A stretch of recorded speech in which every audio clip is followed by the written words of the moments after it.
Assalamualaikum warahmatullahi wabarakatuh. My name is ASHIKIN binti Adam. My metric number is 1181616. First of all, I would like to thank my assessor, Dr. Kamilawati binti Muhammad, for spending your time to hear my presentation today. My supervisor is Dr. Muhammad Zaharuddin bin Zakaria, and my topic for final year project is Shariah issues on the application of e-wallet in Malaysia. Now I will start with the introduction. The word e-wallet refers to a kind of digital wallet that enables a person to connect their debit or credit cards to the digital wallet to conduct transaction. In Malaysia, also has around 42 e-wallet that have gained formal licenses from Bank Negara Malaysia, such as Boost, BitPay, Touch and Go e-wallet, and others. As the usage of e-wallet becomes more prevalent in Malaysia, it has become necessary to examine the idea and contract of use by the rule of jurisprudence. So, the purpose of this article is to analyze the Shariah issues on the application of e-wallet in Malaysia. Then we look at the concept of e-wallet. In order to make things clear for this research, it is crucial to define both of e-money and the e-wallet. To make it simple, e-money is more like a physical and real item you can hold in your hands. Meanwhile, e-wallet is like an application installed on your phone and also requires an internet connection that enable a person to perform electronic transaction. The structure of e-wallet in Malaysia involves three parties, which is users, e-wallet operator, and merchant companies. Here is the diagram of the summary of operationalization structure of e-wallet. Next is e-wallet from Shariah perspective. As we know, Islam has never prevented any form of new technology. The Shariah principle in all kind of muamalah today is allowed as long as it does not have the element of riba, gharar, maisir, and others. As stated in the rule of fiqh, something that applies based on custom is the same as something that applies based on shara, as long as it does not conflict with Shariah. Generally, e-wallet service are not seen to have elements that conflict with Shariah principles as long as the goods and service purchased are Shariah compliant. However, there are some issues raised as a reminder to e-wallet provider companies. Then, this slide is about the Shariah issues on the application of e-wallet. The first one is the absence of the underlying Shariah contract, which is akad between the contracting parties. The relationship between these three parties involved in this structure can be divided into three categories, which is, the first one is relationship between users and e-wallet operator, and the relationship between the e-wallet operator and the merchant company, and relationship between users and merchant. The study found that there is no specific Shariah contract between these contracting parties. The second one is issues of merchant companies that conducting the Shariah non-compliant business. The study found that certain merchant offers Shariah non-compliant product such as selling alcoholic beverages, non-halal food, and others. So, to address these issues, the e-wallet operator must review the merchant business activities before approving their application.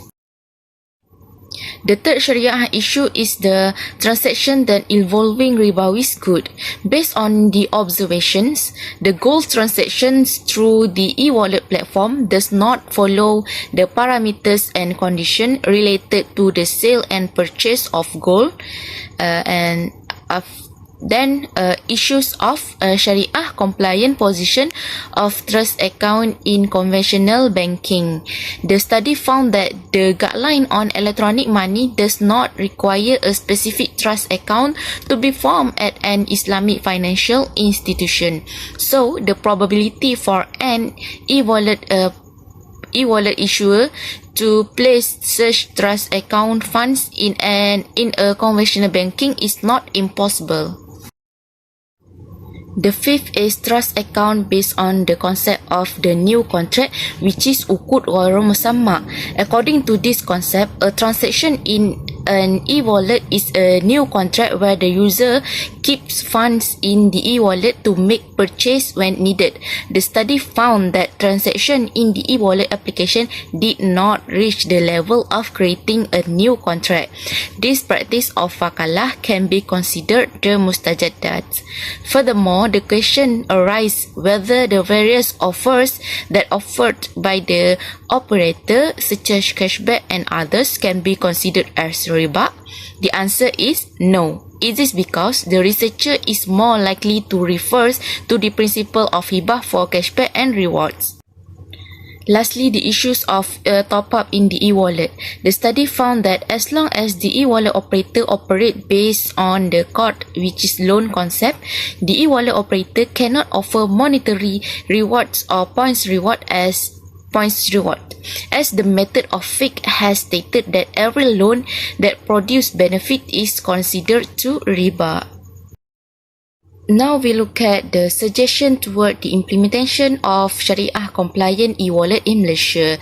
The first one is establish Shariah parameters and guidelines on the implementation of e-wallet. The main point that need to be clarified in the structuring of the Shariah guidelines are as follow. The first one is open a Shariah compliant trust account. E-wallet operator are required to open trust account at any registered Islamic banking institution to avoid collaboration between e-wallet operators and conventional banking institutions that implement riba-based banking. And the next is Shariah compliant investment. E-wallet operator need to place funds or investment based on Shariah compliant instruments only. The third is the implementation of the underlying Shariah contract, which is akad between the contracting parties. The study found that the appropriate contract underlying the e-wallet contract according to Shariah is the Bai al-Mu'attah contract, which is a sale and purchase contract without the sirah contract, without the ijab and qabul. In addition, the Bai Salam contract is also suitable to underlie this e-wallet contract because the buyer can make payment online using e-wallet before getting their goods. Lastly, establishing Shariah screening on merchant companies. E-wallet operators are responsible for implementing a screening process on application received from merchant to ensure the goods and service offered to users are based on Shariah compliant. Then the next suggestion is determination of Shariah compliant service by e-wallet operators. And the last suggestion is appointment of Shariah advisory panel for e-wallet operators that provide Shariah compliant e-wallet platform. The e-wallet operator company must appoint a Shariah advisory panel that works to regulate all transactions and activities offered to users and merchants. For the conclusion, the importance of increasing awareness on the Shariah compliance status of the e-wallet digital payment platform is essential to all members of society, especially to Muslims, to ensure that muamalat transaction does not have any element of riba. Therefore, proactive measures need to be pioneered by the authorities to create a Shariah compliant e-wallet. Furthermore, the need for Shariah guidelines and parameters on e-wallet application should not be taken lightly. This will also help users not to engage in transactions that have the element of shubha.